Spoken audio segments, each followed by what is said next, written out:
Right. Yeah. Right. Okay. Hello, everyone. Ladies and gentlemen, colleagues and honored guests, both online and in person. It's my distinct privilege and honor to be here today at the 5th Venta conference, finally. I am Dr. Linda Zaruki, a visiting postdoctoral research fellow at the University of Leeds. I hold a PhD degree in Francophone postcolonial and gender studies from the University of Leeds and have been working on decoloniality since I joined Team Ventana. So it is with great pleasure that I introduced our distinguished keynote speaker, Dr. Catherine Walsh, who is a true luminary in the field of decoloniality and academic scholarship, whose work has had a profound impact on academia and the world. So Dr. Walsh's presentation today is going to be on decolonial discomforts, decolonial paths, and decolonial cracks. So before that, I would like to present or to introduce Dr. Walsh briefly. So Dr. Catherine Walsh is a militant intellectual involved for many years in the processes and struggles of social justice and decolonial transformation, first in the US and in the last 3 decades in Latin America, where she has worked closely with Indigenous and Black movements at their request. She has taught at the University of Massachusetts and Duke University, and until her recent retirement, she was senior professor and founder director of the doctorate in Latin American Cultural Studies at the Universidad Andina Afro-Andean Studies, Simón Bolívar, Ecuador, where she also coordinated the intercultural workshop, the chair of Afro-Andean Studies and the Afro-Andean Documentary Fund, the largest archive in Latin America of Black collective memory. Dr. Walsh has been a visiting lecturer on 5 continents and is the author of more than 300 publications in a number of languages, focused, among other topics, on decolonial thought, pedagogies and praxis, critical interculturality, gender otherwise, and philosophies of life/re-existence. Among her most recent publications in English are Rising Up and Living On, Re-existence's Sowings and Decolonial Cracks, which is recently published and available, I think, in the room, with available also with discounts, on decoloniality concepts, analytics, praxis, which was published in 2018, Ancestral Plantings, Knowledge in the Afro-Pacific, published in 2023 as well, and Re-existence in Times of De-existence and Political Pedagogical Notes to Paulo Freire, which was published in 2021. In 2019, Dr. Walsh received the prestigious Frantz Fanon Lifetime Achievement Award from the Caribbean Philosophical Association. So without further ado, I would like to invite Dr. Walsh to her presentation. So Dr. Walsh, the floor is yours.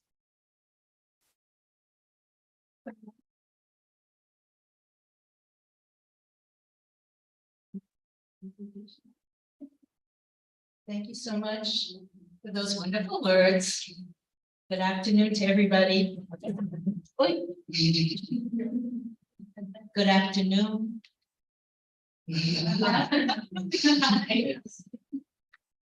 I know it's been a long day, but I want to use the time today to also start a conversation that in many ways I think is intergenerational, because there's many young scholars here, and I think those talks across generation are extremely important.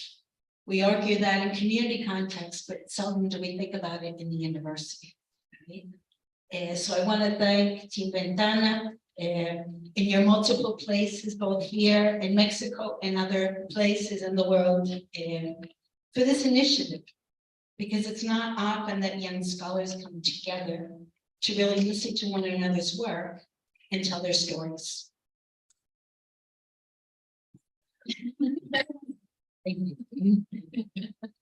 So I wanted to put emphasis on the issue of stories. Gerardo, in his presentation just a few minutes ago, said stories matter. I think Vero made that clear with the bodies and the stories around bodies. The two presentations and two mesas or panel presentations this morning did the same thing. They told us some stories. So what happens when we begin to think about our work, decolonial work, as also telling stories, right? Stories that have been silenced, stories from bodies that have been violated and dispossessed, but stories that are also open towards the possibilities of other ways of thinking, of being, of sensing, of existing, of living, but also of doing academic work. And so that's sort of the challenge that I want to put out there to all of you today. And also to suggest, because we're a small group here, I don't know how many people are online, but maybe at least to begin to do it as interactive if that's possible. So if something comes up in this process of sharing some thoughts, please stop me and let's open it up, and then I can go back again. So it's not just me talking at you, but us talking together.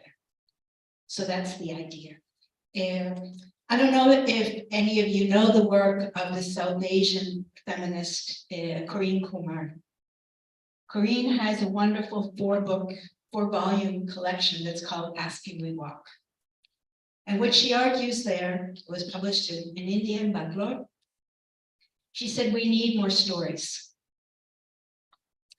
And so that's where I really want to start, by offering some threads of story threads that have to do with my own story, that maybe can connect to your stories, and to begin to think about how do we think about the academic world in these times, and how do we begin to do something else? And what does the decolonial mean in all of this, right? So maybe if we could go to the next. So I want to start with this image of we stand for decoloniality, and to ask a number of related questions about it. What does it? What can it? And what should it mean to stand for decoloniality? Not just to write about it, but to stand for it in academic institutions, but obviously not just there. And who is the we in this sign? The I we, the we I, the us them, and the relational collective posits, possibilities, and attitudes that it could weave, that it could connect, that it could cultivate and form. And what does it, can it, should it mean to not just stand for, but even more importantly, to assume the political, ethical, epistemic, and existence-based work of decoloniality, including the discomforts, contradictions, the paths, the praxis, the seeds, and the cracks that such work necessarily entails.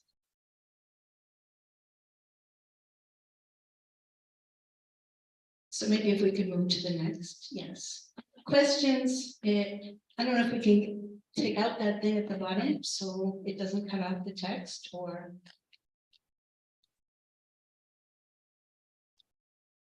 Okay, yeah. So those questions, I think, spawn other questions. And as you'll see, I have lots and lots of questions and very few answers. Although academia teaches us to have answers and not questions. So how do we, and now I mean those of us present here, understand the relevance and the crucialness of such questions, particularly in these present times, when the relation between university and the struggles of and for existence is increasingly distant, if it exists at all? Doesn't this require us to ask about the university itself, right? Oftentimes we name the universities that we study in, teach in, work in, but what is the university, particularly today?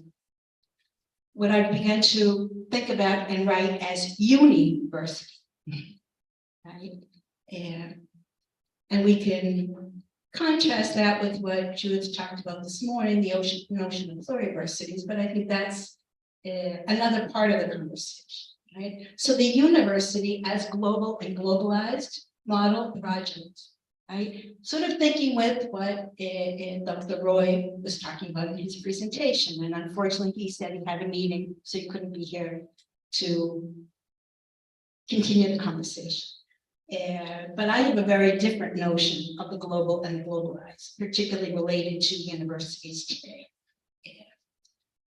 In my feeling, in my belief, the university is a component part of coloniality's present day reconfigurations and mutations. The university is basically the same model and project, whether we're talking about Mexico, Chile, Ecuador, Algeria, South Africa, England, the Netherlands, and all of Europe. So each one has its own sort of localized sense, right? But if we look at what the project really is, the project has become globalized. So what does that mean, particularly when we talk about doing decolonial work, right? That we can find little spaces, and as I'll talk about later, the fissures or cracks in the university to do something different. But I think we also need to put attention to what is this university and how does it intend to produce a uni perspective of thought, of vision, of seeing the world and being in the world. So in that sense, I think it's also important to ask about what we understand as coloniality and decoloniality. So I'm not going to give you a detailed discussion of that because I'm sure many of you know and have read. But I think, as many of us know, the decolonial has become a sort of fashion word that's used in all different kinds of contexts, oftentimes with very little meaning, right? And we're never quite sure what it means. The post-colonial versus the decolonial, the anti-colonial versus the decolonial, right? Or as Dr. Roy said a little while ago, overcoming colonial legacies, which in my mind is not happening. However, that's an issue of debate, I think, with him. So I've begun to think in recent times of coloniality as a hydra, thinking with the Zapatistas and this incredible image that they put on the cover of a book in 2015, a book that the English translation would be Critical Thought and the Capitalist Hydra. So sort of thinking with the Zapatistas, I began to think about the colonial capitalist hydra. So where coloniality and capitalism cannot be divided, they're intertwined. But how does this hydra with its multiple heads begin to function? You cut off one head and another head grows. You think maybe the head, maybe that body of the hydra is somehow an ally because it has a smile, right? Or it somehow invites you to feel included. But at the same time, it's producing the same system. So in my sense, thinking about coloniality and it's intertwined with capitalism, with heteropatriarchy, with anthropocentrism, et cetera, is like the hydra. And so it's very hard to name exactly what it is now. It's not just about the colonial legacies of the past, but it's the ways that this notion mutates, reconfigures, and sometimes makes it so hard to identify and name, right? Because it's everywhere, but it also has a particular project.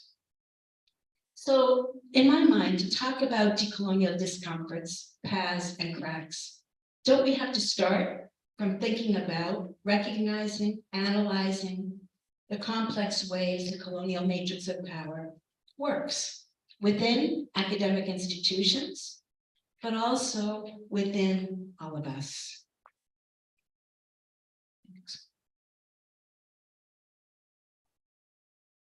Yeah. So I wanted to just share with you a quote from the book that was mentioned, Rising Up, Living On, which to me says what I'm thinking about here.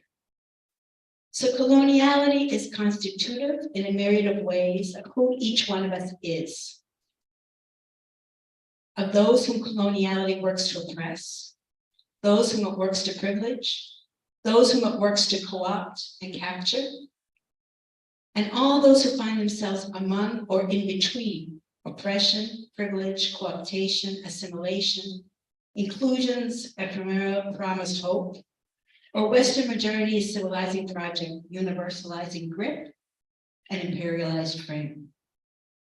While coloniality is everywhere, it is differentially embodied, situated, experienced, and lived.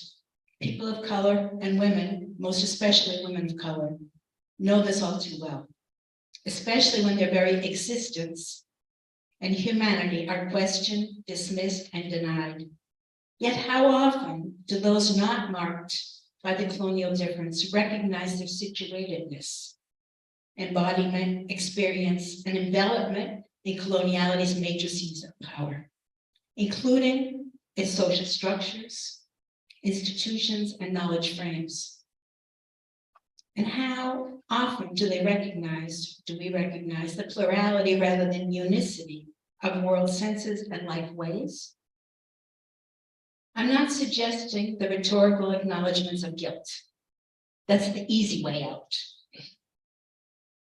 Rather, I'm referring to the work to be done, to disrupt, to transgress, and break apart, to crack coloniality's permanence and hold. So let's just really briefly think about what we understand as coloniality and decoloniality, right? As a word that always has a slash, because we can't talk about decoloniality without talking about coloniality.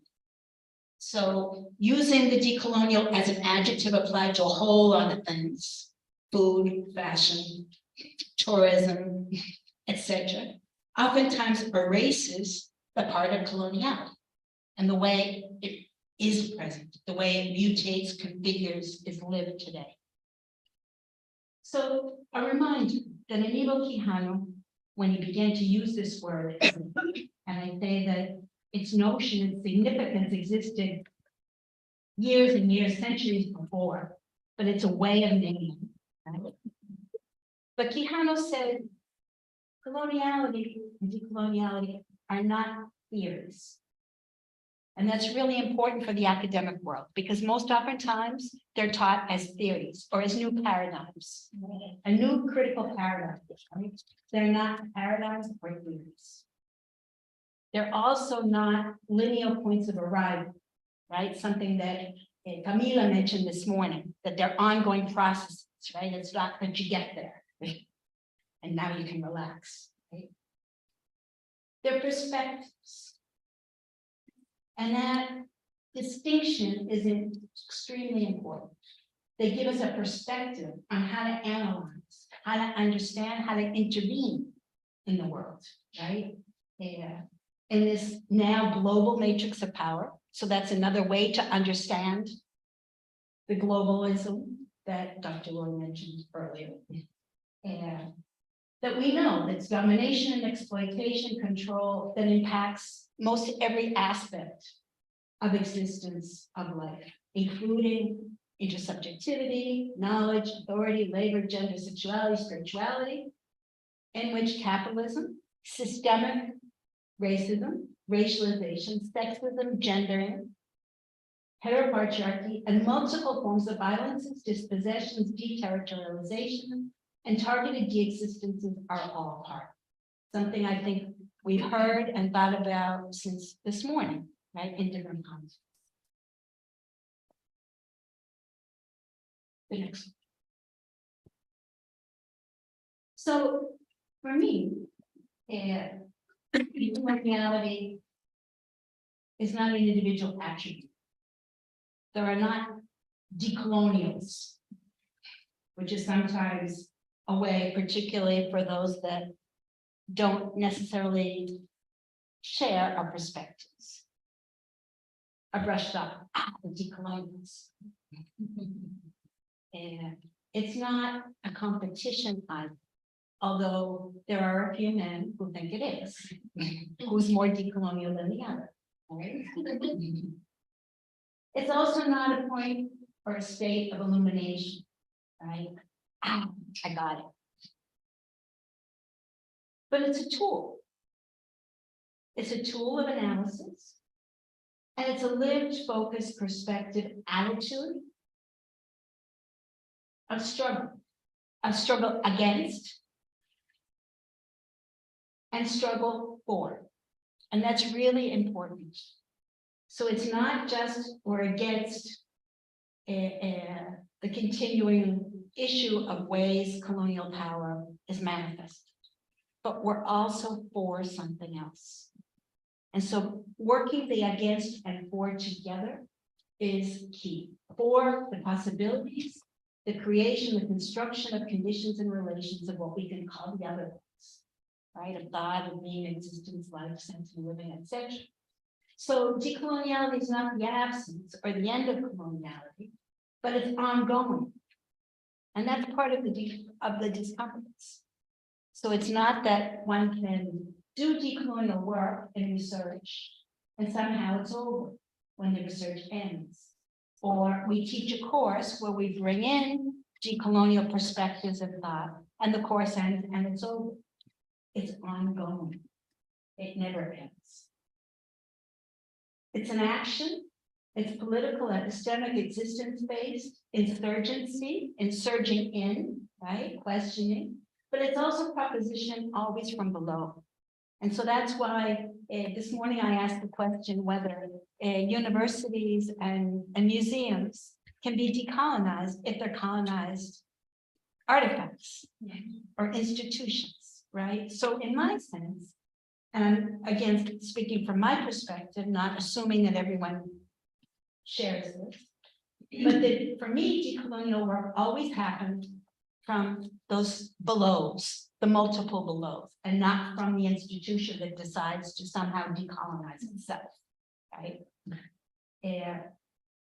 So in that sense, the issues of hope, and this is something that I'll talk a bit about more later. I think my understanding of hope is a bit different than Dr. Roy's. And I think about hope increasingly in small letters. So not the hope of the global system, but rather the small hopes that people, that communities, that collectives, that spaces from below intend to create despite the violences lived. And that women in Mexico and other places in Latin America and the world continue to create despite the violences that they live. That the violences that come from narco states like Mexico, like Colombia, and now like Ecuador, maybe have seeds of hope somewhere that the people create. And so I think those are important things to think about. It's also important to understand that decolonial work does not have to do with the right and the left, or electing a better president, although some people think so. But again, understanding that the state is part of this, right? And certainly it's better to have Lula than Bolsonaro in Brazil. But one can say that the ways that violences continue to perpetuate in Brazilian territory shows that the right and the left are somehow positions that don't really matter for the majority of people.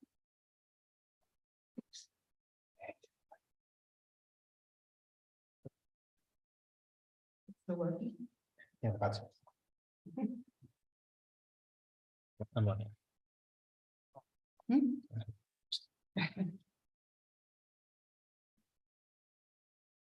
I think we can hear you anyway. Yeah, but it's for the people online.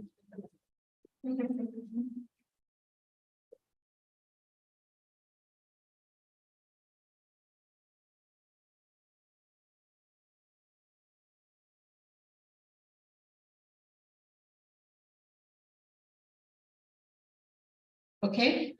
Yeah. Okay. So I just want to tell you a little bit about my own story. Yeah. With academia and the discomforts and the localized struggles of coloniality to colonial. And I've spent 40 years of my life in the university. And if I count the years of university study, I recently calculated that 70% of my life has been spent with the university. That's pretty scary to think of. And the first 15 years or so of university professorship was in the United States. And the last 25 years or so was at the Universidad Andina Simón Bolívar, where Antonio was also a professor.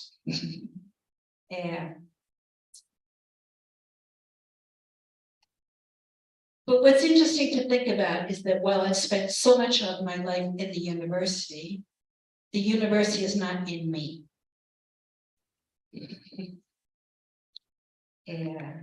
Higher ed has not been my life, but I've lived higher ed. Struggling and living, fighting with and against it.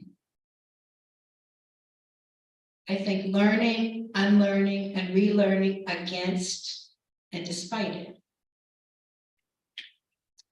And always with my body, something that the university intends to eliminate as well.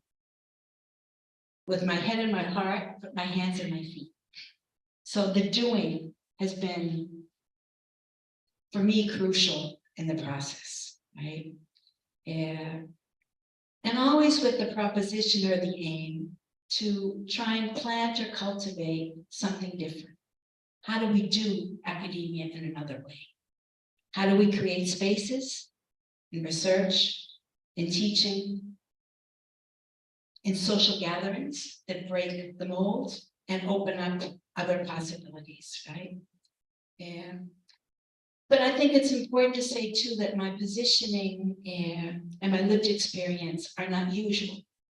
So while I grew up in the United States, for 16 years, I lived in Caribbean, Latinx, primarily Puerto Rican communities. I lived and worked there. And so it's not the typical US experience. And it's also there that I learned the significance of coloniality. So I didn't learn it from an academic text. I didn't learn it in the university per se, but I learned it within the Puerto Rican community. And for many of you, I'm sure you know, that Puerto Rico continues to be a colony of the United States. And Puerto Ricans, both on the island and in the mainland US, are colonial subjects today. So what does that mean to begin to understand the ways that coloniality works, right? In a concrete sense, not as an abstract universal, not as a theory, right? But as something that's lived.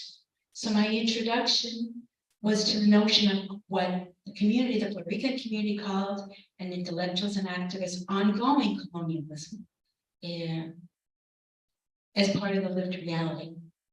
But later, in the late 90s, when I met Aníbal Quijano and Walter Ignoro, I began to see, this connects to this bigger word, coloniality, right? So how we come to it, I think is important to say, because it can be an experience that's embodied and that's not just learned about in texts, right? But it's also in that context that I began to learn to embrace the decolonial discomforts. Actually, I did a master's degree in a program in a school of education at a public university in the United States that was almost all Puerto Rican. The faculty members were Puerto Rican and the students were Puerto Rican. At one point, I was the only non-Puerto Rican. And about the second day of my master's program in class, the professor asked me to stand up. There were about 40 students in there. And she said, "What are you doing here?" And of course, everybody turned around to look to see what I was going to say. And so, of course, the emotions that well up at that moment, right? but to also have to say, to recognize publicly the privilege that I carry because I'm seen as white. And that's a whole other story about the mixes that I have, but that's not important. To be seen as a white woman in a context of an all Puerto Rican program required me to position myself. Something that oftentimes doesn't happen in the academic world. Or when it happens, it's done as a way to eliminate rather than put forth a responsibility. So I don't remember the exact words that I said that day, but it was something related to the fact that the privilege that I carry on my skin has an ethical and political responsibility. And so that the work that I need to do to get into spaces, right, and to open up fissures and cracks is a responsibility that I have to assume. And I have to assume in every single context that I work in. So begin to name that day has stayed with me till today. And it's been probably a good 50 years in that process. And so I think the responsibility to strategically use privilege against the system, inside, outside, and against the system at the same time, despite the system, has been my reason to stay in academia, but never identified as an academic. So I know for many of you, particularly young scholars, to enter the academic world, to be recognized as an academic is important. But for me, in ways that are sometimes too hard to describe, I've never identified as an academic. And so as the introduction said in the beginning, I identify as an intellectual militant or a militant intellectual. I've worked, yes, in academia, but as I said, the academia is not in me. And to make that distinction, I think is important. But also the kinds of ways that over this long haul of years, I've chosen not to study about, but to work and think with, which I think is a crucial distinction that we need to make in academia as well, particularly around issues of research. So both in the context first of the United States and in the last 3 decades in Latin America and Ecuador particularly, I've been given tasks which use the privilege that I have on my skin to open up spaces in the university, to converse, dialogue, and to think together. Sometimes to write with, but never to study or write about. So there's a clear but a fine line of distinction here, right? So, and I'll talk about this a bit later. In Ecuador, the indigenous movement back in the early 90s gave me the task of helping to think about the creation of an indigenous university, not as an expert, but as one more person in the conversation to think together. Or, as was mentioned in the introduction, the Afro-Andean Document Collective Memory Archive Fund, the grandfather of the Black movement in Ecuador, asked me to work with him and gave me the task, the charge, to open that space in the university. So those are different ways of thinking about the work that we do. That doesn't mean that one has to do a doctoral dissertation because that's part of the requirement. But sometimes the work doesn't end there. And the work can establish a different kind of relationship that's key. But also just one more thing to say is that the doctoral program that I'll mention in a few minutes as well, that I was asked to form was the first doctorate in Ecuador, in a country where there were very few people then with PhDs. This was in around 2001, and a university that had no funding for it. And so how do you begin to do a doctorate in another way? It gave a creative space to form a program that, while became known throughout the world, had a very different seed of the way one can do doctoral work. So I'll talk about that a bit later, but just to mention those to give you some fragments of my story, right? So there's story threads that begin to sort of point or weave parts of my story that maybe some of you can relate to in different ways.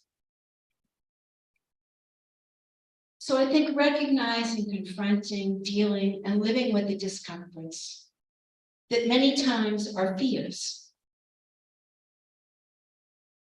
Fears that decoloniality wakes and that coloniality makes. Discomforts, fears that the dominant, in quotation marks, will be undone. That white privilege, white comfort, and what Gloria Baker, Afro-Surinamese Dutch feminist, argues white innocence, which is a wonderful book. It's with that title that I highly recommend.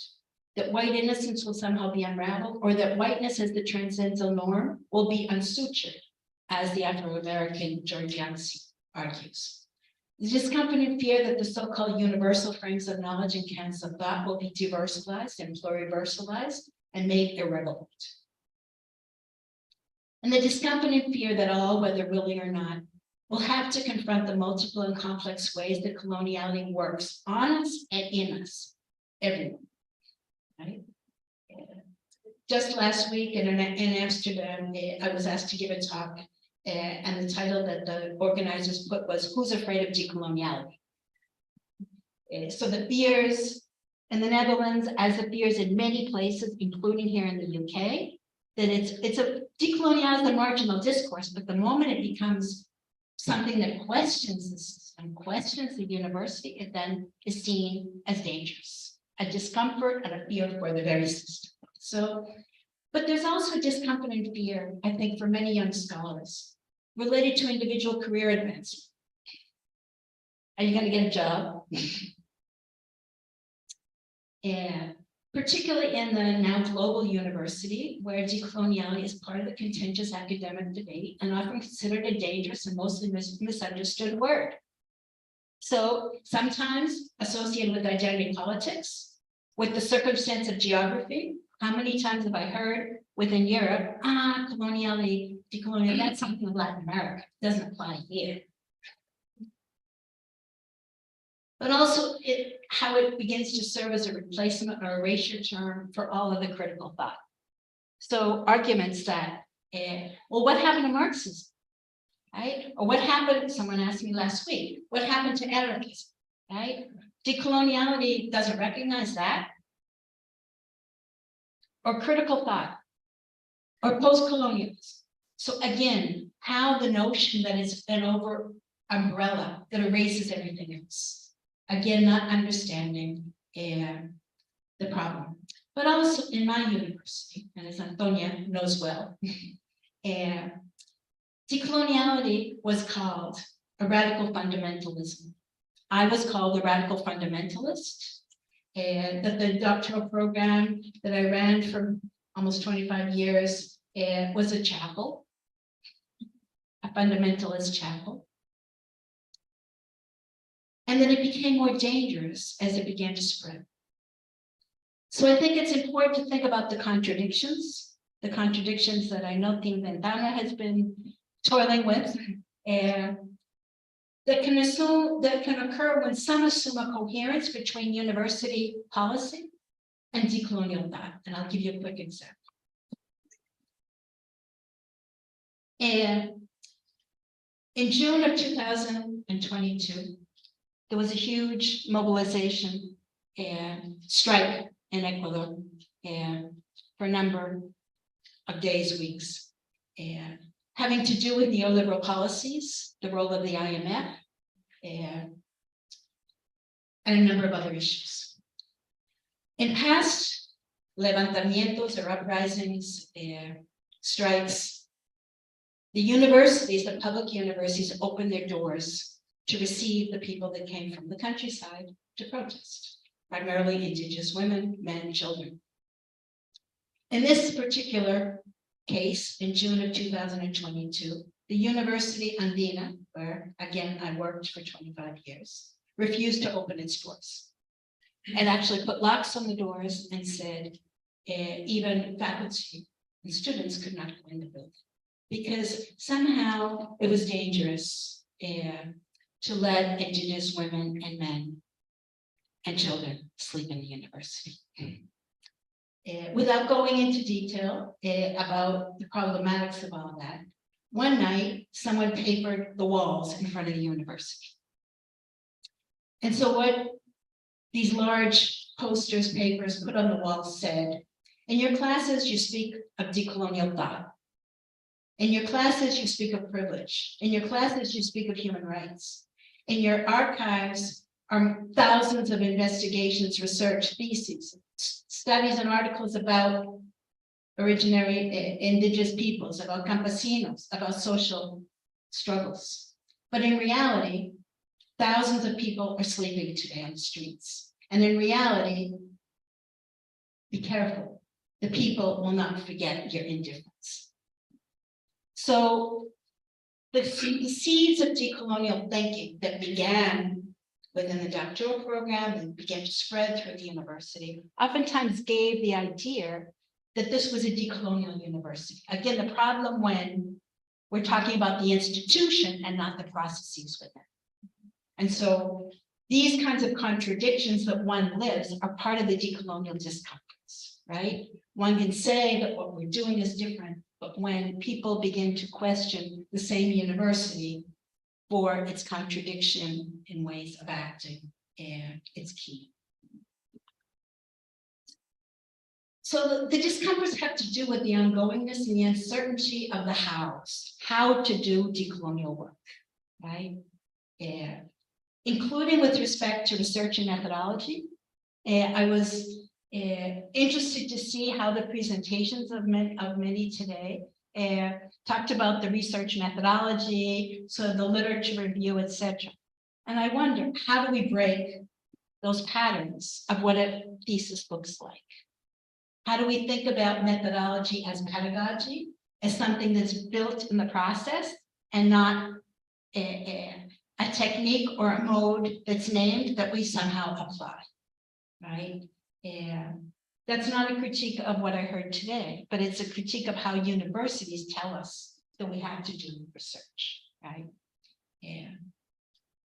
So how to weave different methodologies with pedagogy, opening up other possibilities that are more pluriversal instead of just applying, but also the hows of thinking with and from rather than studying about, and the hows of practice and praxis of making, traversing decolonial types.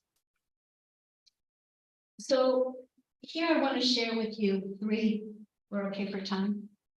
Yeah. Three elements of what we could think about for decolonial paths, right? One has to do, and these are paths that I assume in the book that we mentioned, right? One is thinking about existence and life with. In other words, moving beyond the individualized subject, and including human subjects, and a weaving towards relationality, the integral relation among beings, human and not, and their plurality of knowledges and ways of being, sort of an existence life as interwoven with something that both capitalism and coloniality have worked to break. So thinking with the Caribbean feminist, Jackie Alexander, a disassembling of that which belongs together. But also how that existence with has to do a lot with our ways of writing.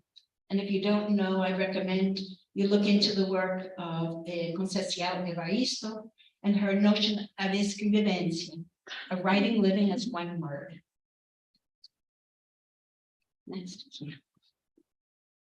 But a second element is this notion of asking and walking and asking, right?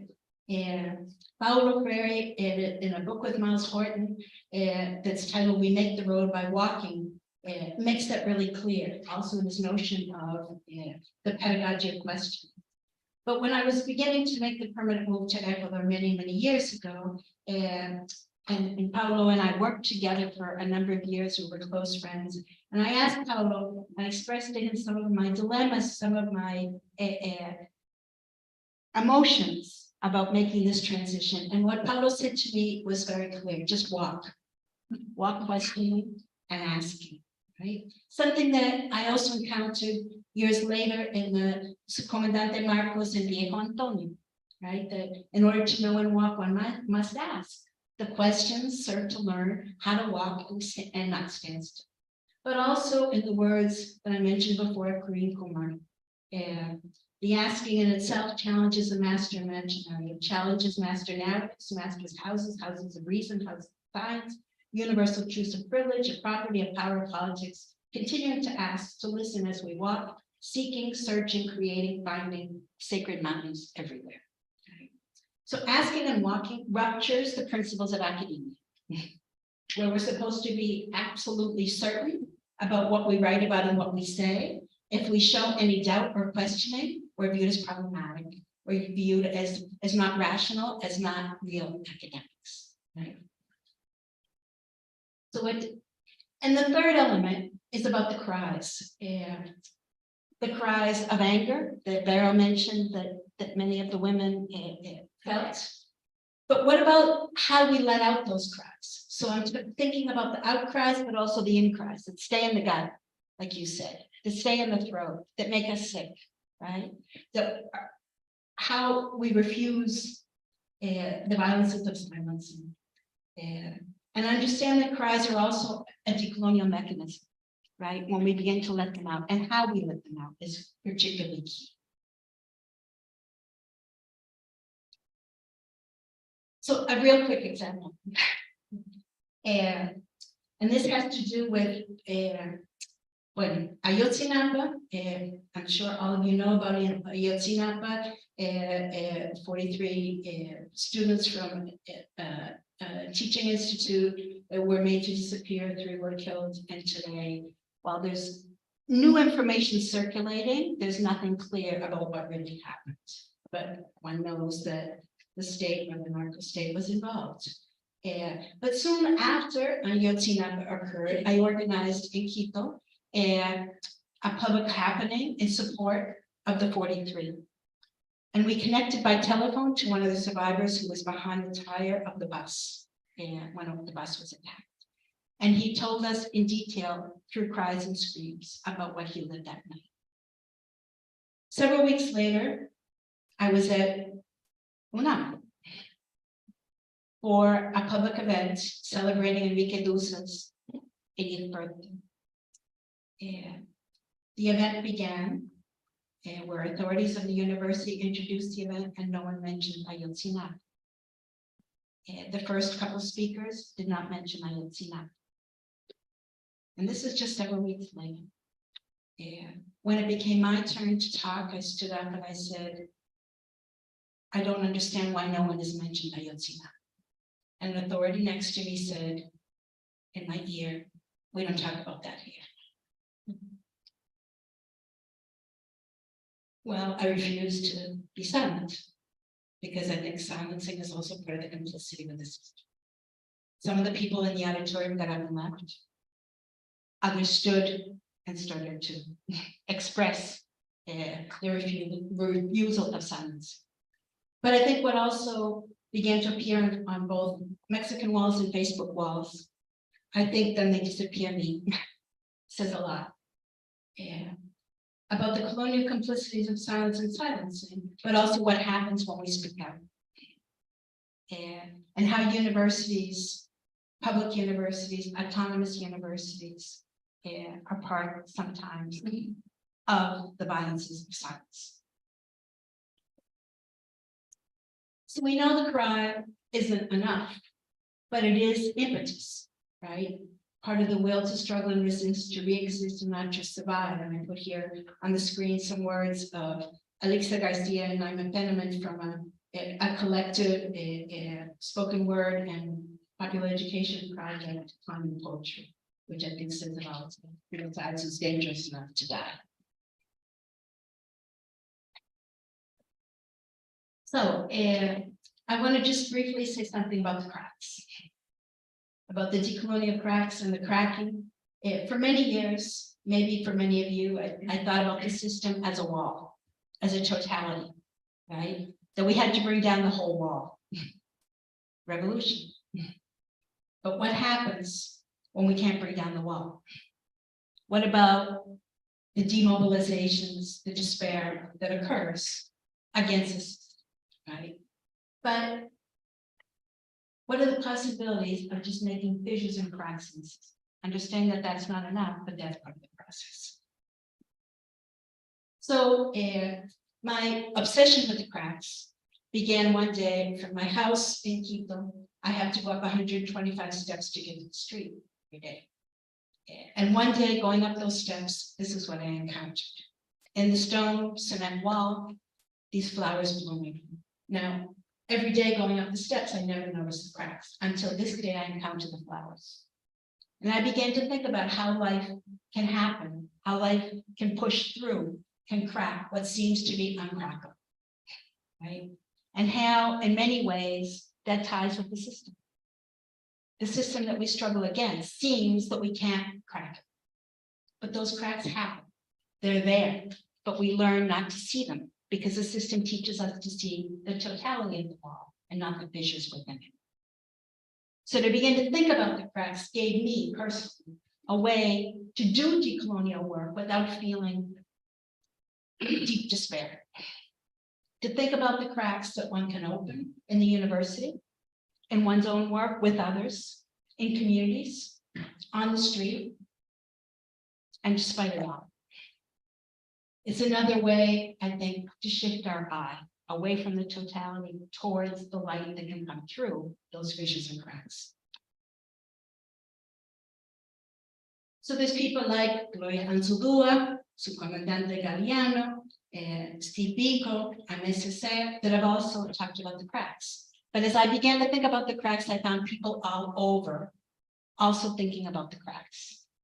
And so that kind of notion that, yes, the cracks can be spaces where we can do something else. And while we may want to bring the wall down, maybe making cracks in it is enough.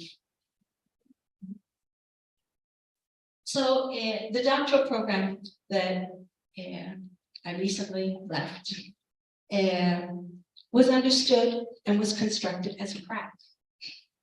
A crack for many, many reasons. In part because of its intergenerational character. Students that began the program stayed on as elders after they finished. There were always children in every single group of the doctorate. And the elders served as advisors, as grandparents, as brothers, sisters, to those that came in.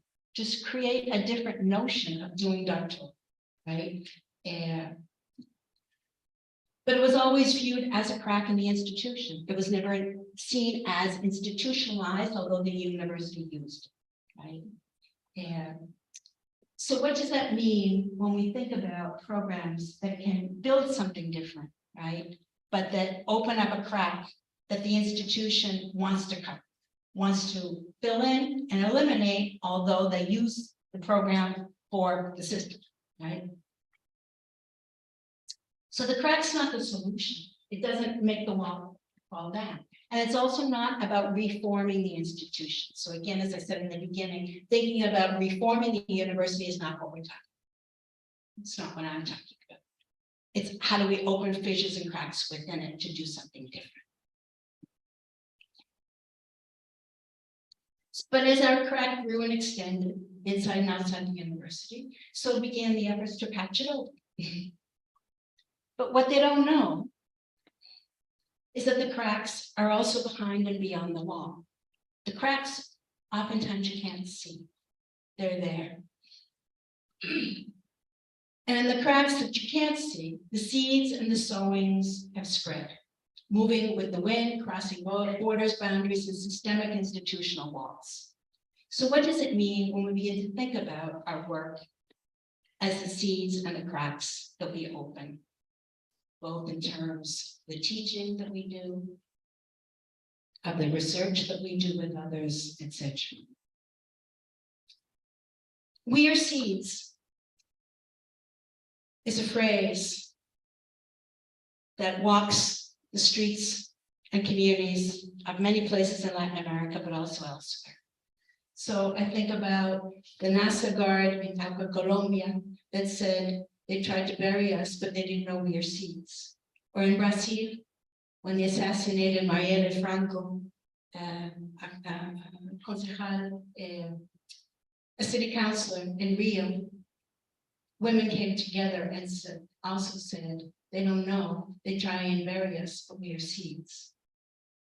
And when I left the university in December of last year, the students all stood up and yelled, we are seeds. So while they think that our program, because I left, it wasn't my program, it was a program we created together, but the university uses that, right? And so the efforts to eliminate the program, to close the program, to discount the program, is in the seeds that continue to grow. So what does it mean when we think about decolonial work as planting seeds? Not as necessarily bringing down the wall of the system, but the seeds that we can cultivate, that we can care for, and then move with the wind. So that they're not necessarily located in one territorial space, but they begin to move. So I think it's a different way of building a decolonial praxis. That's not theory, that's not paradigm, that's not a universal abstract, but it's about the doing.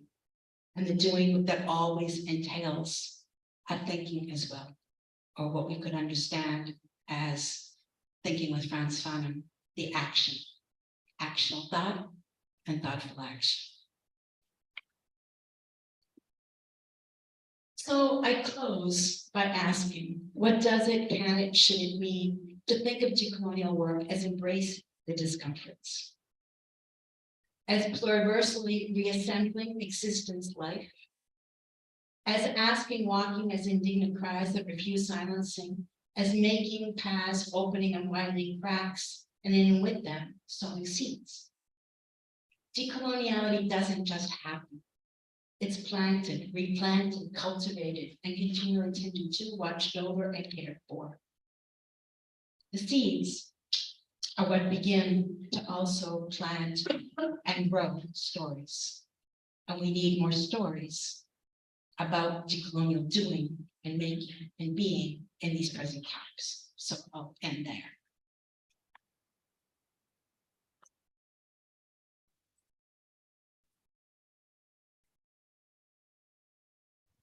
Thank you very much, Dr. Walsh, for this fascinating keynote presentation. I think we've learned a lot from you, during this session. And I'm sure, like, when we read more your books and like the one that got just published, we will learn more about it.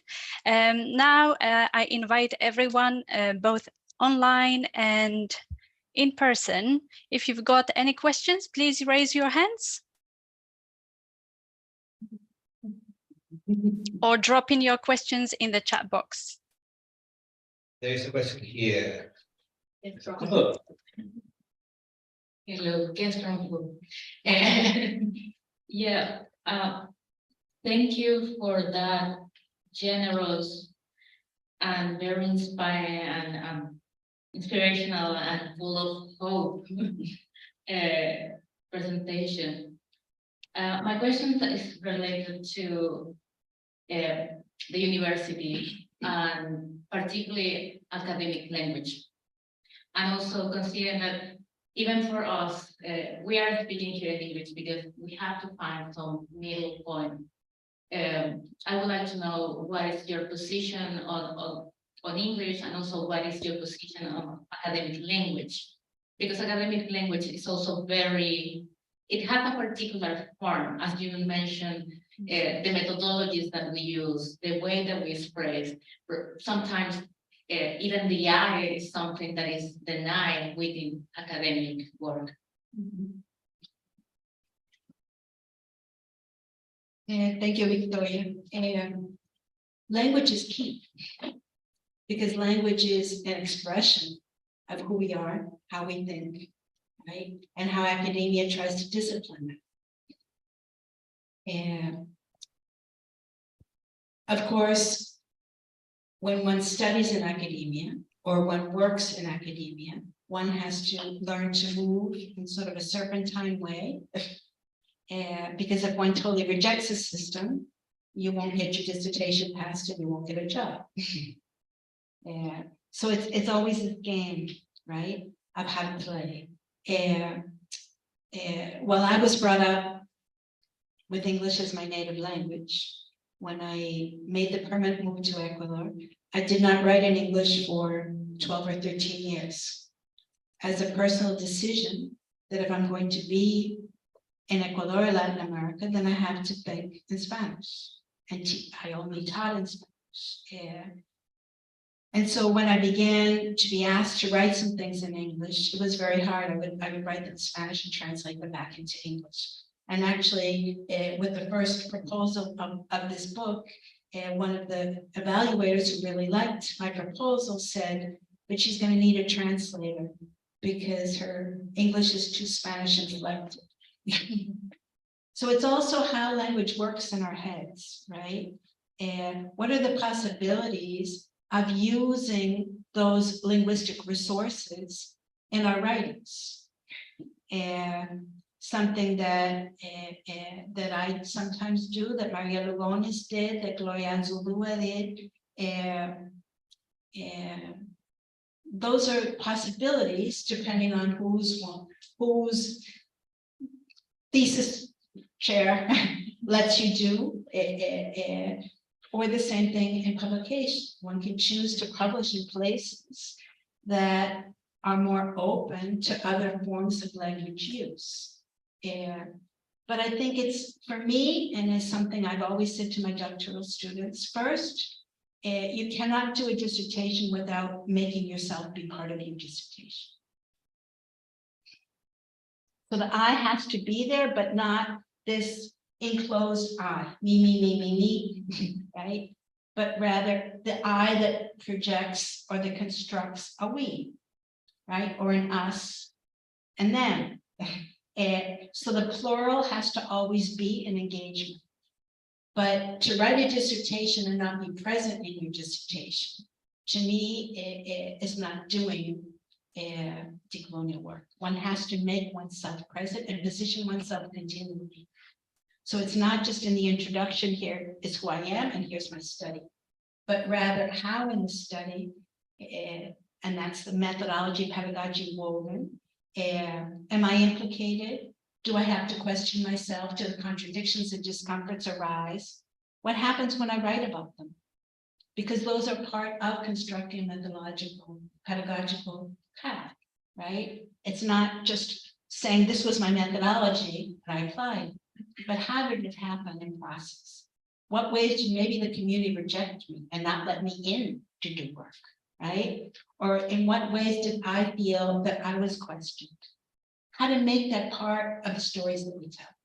So in my thinking, the stories, right, are part of the weaving of possibilities of pedagogical, methodological, pedagogical work, thinking about those two words always entwined, something that Paulo Freire also talked about, right? And so what does that mean? And so I think language is key in doing that. And how we do that depends on each person and depends on their own context. But I think being clear at the very beginning that I'm part of this work. This work is part of me. And the ways that I express it have to be from me, from not just my head, but also from my body and soul. And that becomes oftentimes a question, a tension, a discomfort. It's produced in the university. And so how to address that? I think we need to embrace. I think we need to not just put it off, but to assume it and to assume those discomforts and the implications that they cause. But that for me is opening decolonial paths in another way, not as paradigm theory, but as Aníbal said, as perspective, but a perspective that makes us do what we do and think the way we think in other ways. Thank you very much, Victoria, for this question. Can we take another question from the main room? Yes, exactly. Thank you for this presentation, giving speech. I have blocks of ideas to say. I don't want to make them together because otherwise I will make it all. So I like just to say blocks, maybe just reflect together. Okay. I start with the stories. You said that we have to tell stories. I completely agree. Would you with put this. microphone on? Sorry, yes. So I completely agree with this. We have to say stories because in saying stories we have voice, we have a lot of things, we have presence, instead of invisibility, etc. Instead of being muted, etc. I have some issue that some people, we emphasize the idea of telling stories, our stories. But people also look to stories to others. And maybe this is one way of the colonial matrix. Always people are fascinated by stories of other peoples, to the extent that people make myths in a sense, or they have dominant figures, archetypes. So we also learn and we are fashioned by the stories of others.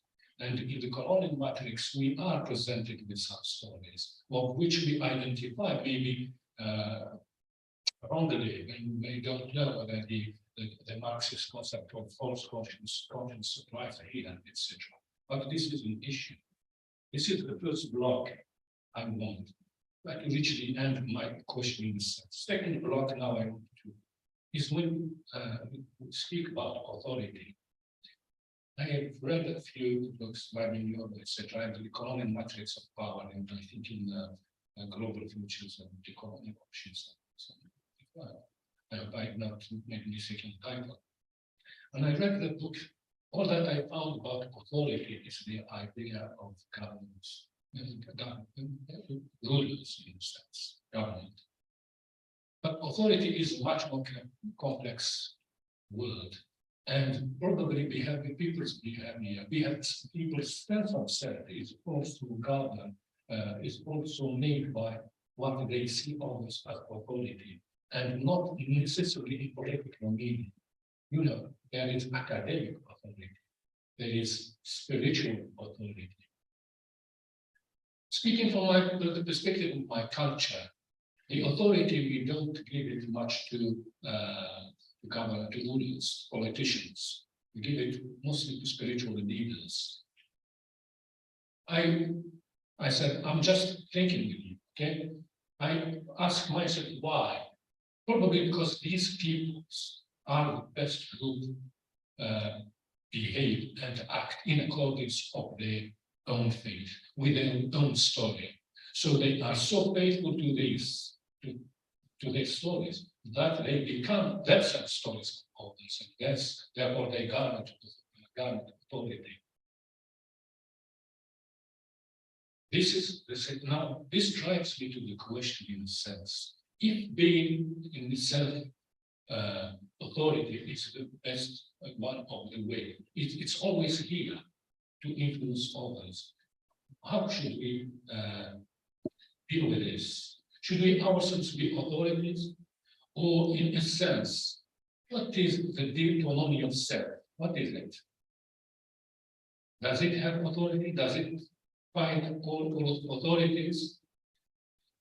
Without authority, can we put cracks in the wall of the authority that is presented to us? Sorry, it was quick reflection. I didn't always find the relevant words, but I have my idea. It's just not me. Thank you.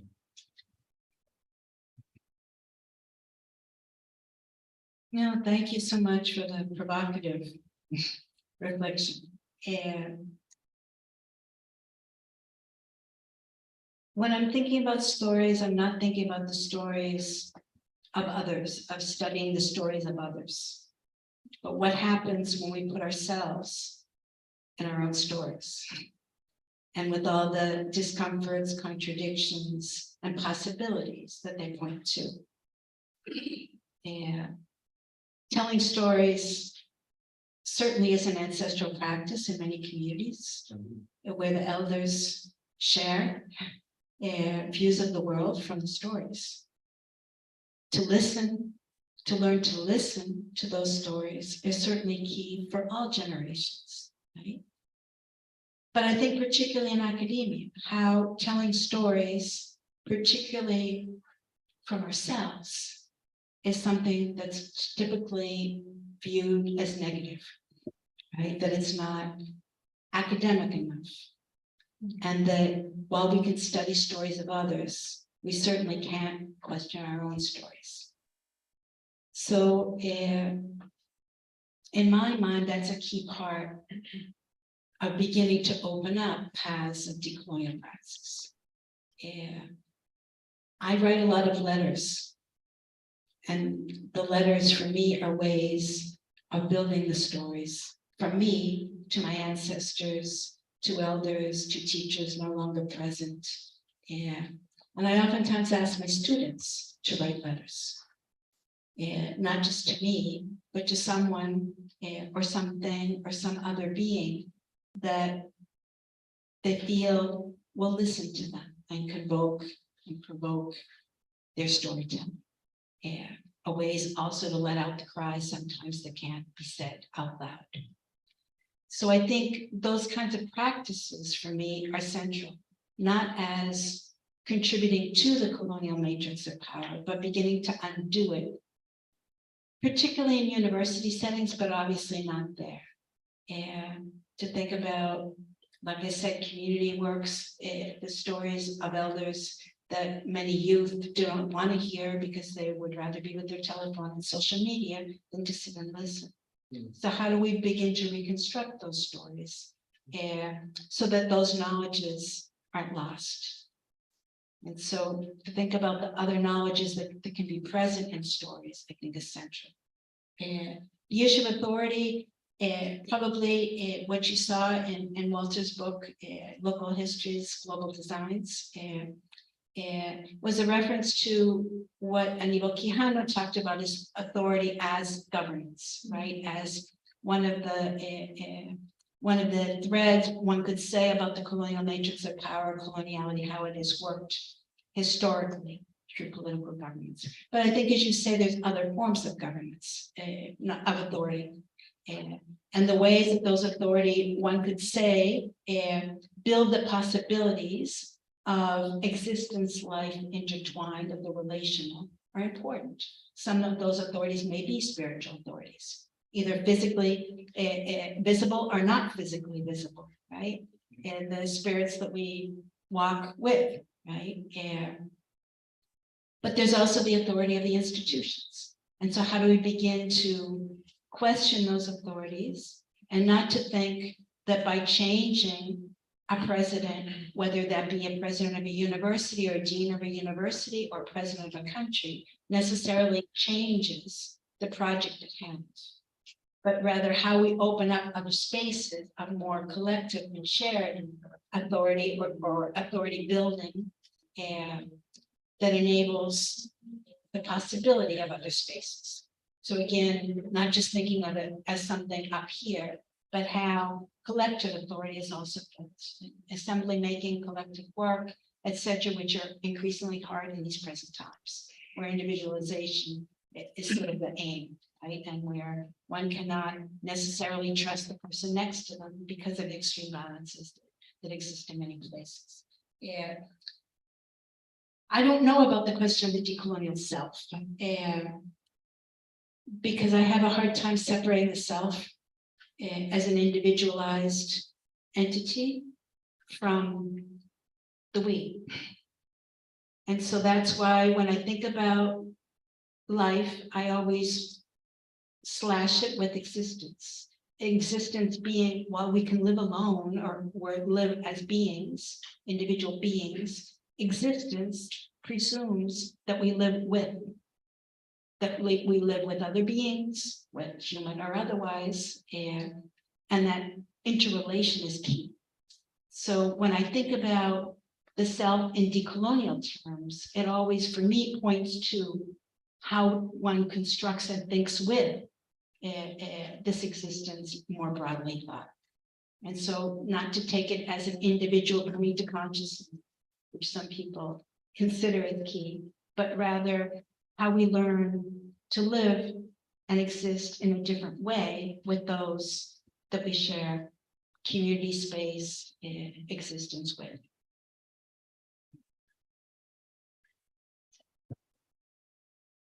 Thank you very much. Do we have another question? Yes, we do. Good. Thank you very much. I'll make it short. First of all, thank you for sharing all those very inspiring thoughts. It will be particularly important to us in work, which I will present on Friday. But so many points I would like to touch. I will try to touch maybe on Friday. We have time anyway. I have a simple question to you, which is a bit of the topics we just talked about. You said you're talking about decoloniality. And as you said, I mean, we're talking about decoloniality. It frequently rises resistance and disapproval from other persons, particularly from the people from the north, and particularly from those people who have no notion about their own positionality. They're talking about colonial difference and stuff. And it's a sexual positionalities in a way. If you are on the good side, often you don't see it. So, and well, and my own work with collectives from the south and collectives from the north, which I'm trying to build, but I'm struggling with their resistance towards the decoloniality, because we have kind of a lot of approaches, alternative approaches, people trying to build alternative approaches here in the north as well. But if you say yes, come on our board with decoloniality, they say, oh, it's not good. It's so counter something. It's against something. So it's not positive. So something that has been popping up more and more is the idea of pluriversality, and which is, I think, the success of decoloniality somehow, at least for me. And it's more accessible for other people, and maybe it would be more prone to, I don't know, to serve as a connecting device for struggles in the north and the south, or what, I don't know. Yeah, other problem is also the colonial difference if you talk about north and south, right? The distinction is always confused, the geographic is so. What do you think about using the, I don't know, the logo, the idea, the concept of pluriversality as a substitute for decoloniality? Or do you think that's something that's not viable for any reason?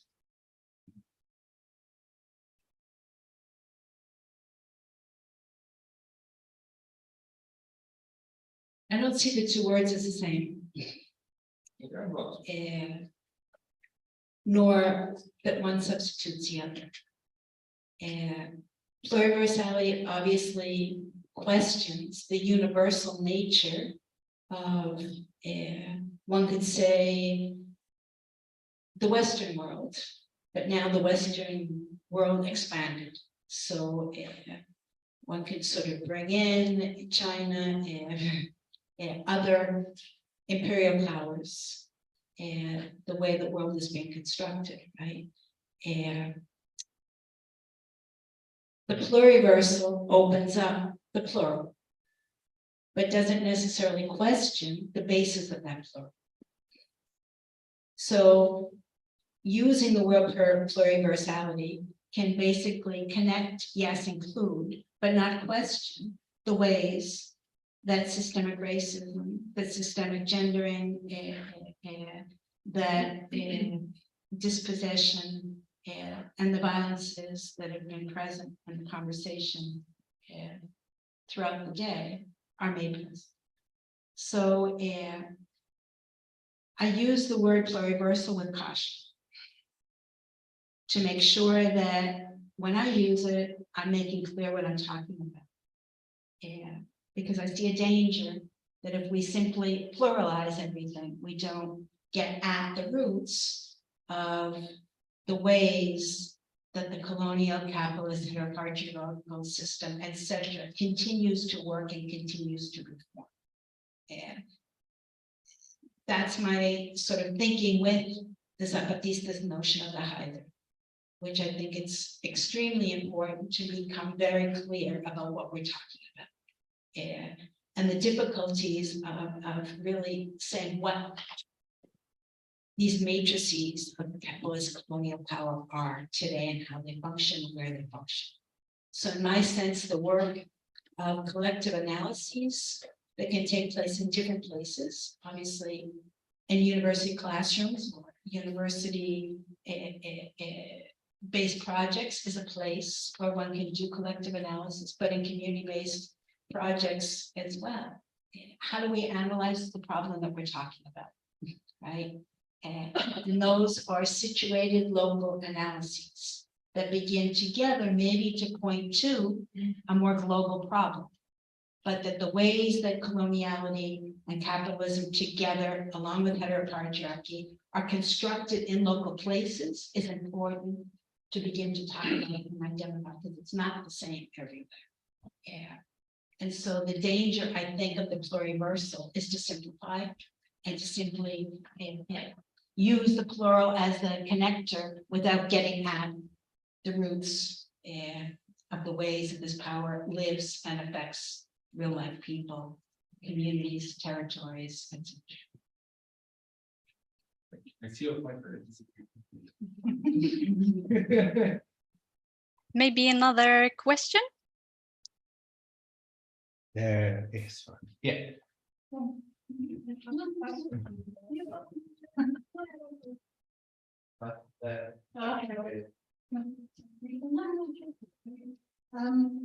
Yeah, I thought one connected few points, and just talking from my more recent experience. So I worked and lived in Ecuador a long time, and recently, about 2.5 years ago, came back to the UK, and so the notion of decoloniality that I came to here was sort of rethink what was going on. And what I mentioned is, Western, in the context of this global university, I find it difficult to know how to use, because just to give an example, so a lot of my students are from China, and in quite a number of essays, the reference that the decolonial isn't relevant to the Chinese context, and other thoughts are non-Western, etc., which are anyway. So there's an issue there in the notion of Western. What do we do with it now in this global university? So yeah, if you've got any ideas, help, that would be. And the other thing is that I've also been put in charge of I don't know if you are all in UK or I don't know what it's like in Germany, but with this notion of EDI, which is what is it? Equality, diversity, and inclusion. Yeah, equality, diversity, and inclusion, which is supposed to be decolonizing the university as from above, completely from above. So the university is trying to decolonize itself, like you were saying, and we have to hire students so that they do their projects on decolonizing. And I said, well, shouldn't we let the students find their own spaces? That seems a bit weird. But so yeah, I feel it's very much the same as what this notion of intercultural education, which happened in Latin America, which demobilizes basically those spaces. And that's another thing. You say you don't feel like you're in the university. I also think that sometimes this is sort of like, the university feels like all or the only space. And there's lots of other spaces. And sometimes maybe we should also take care not to sort of try and encompass everything in the university. And I'll shut up.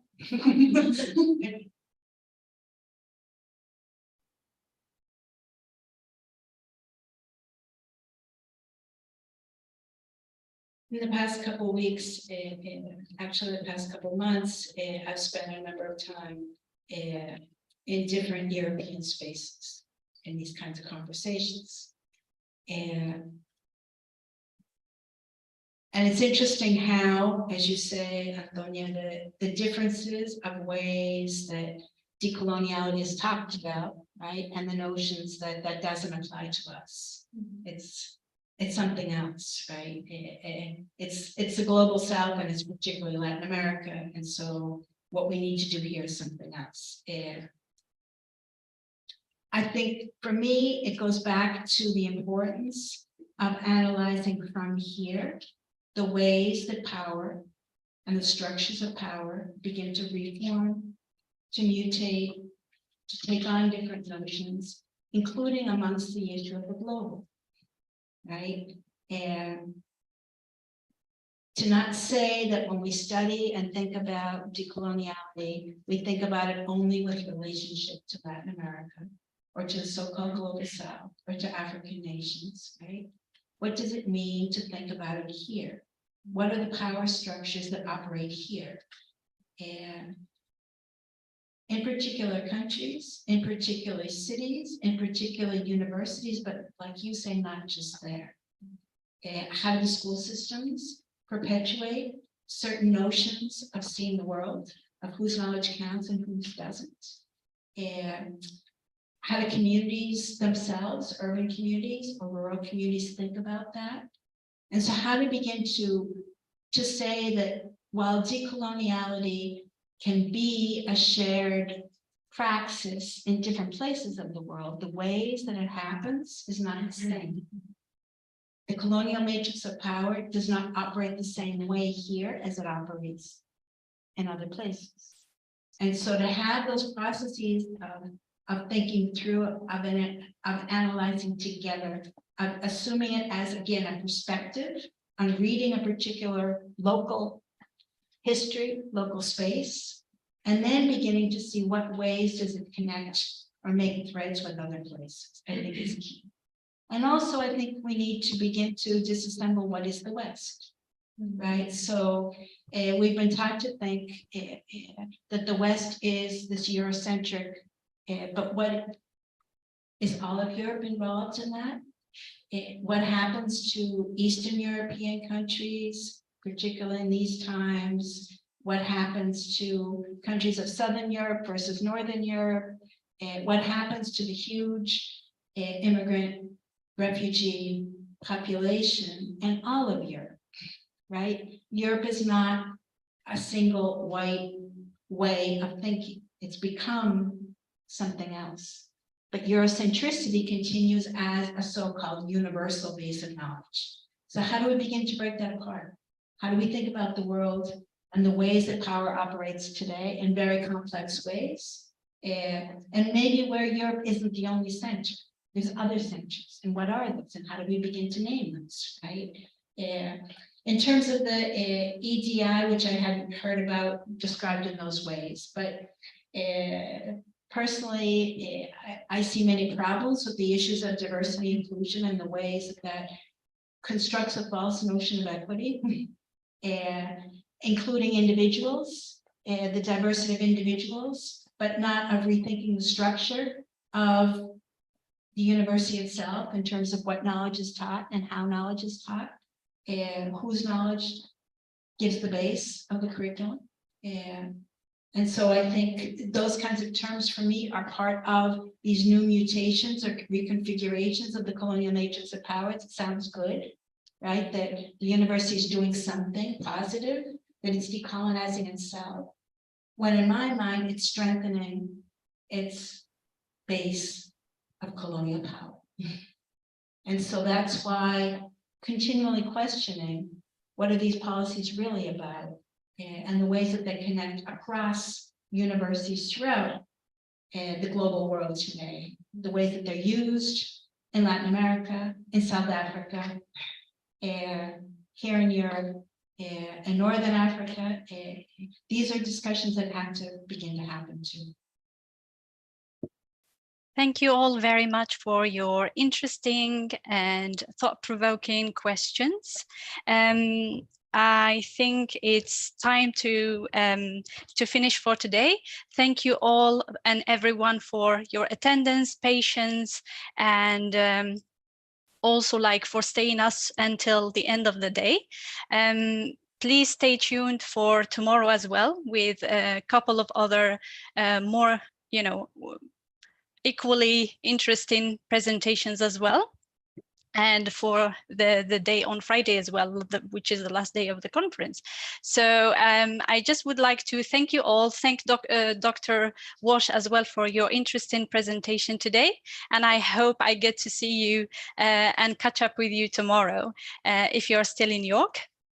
I would say to I would like to say for the audience, please feel free, or please follow us on the social media X as at Ventana _4, and on Instagram at conferencia.ventana. Thank you all very much for your attendance. I will see you all tomorrow.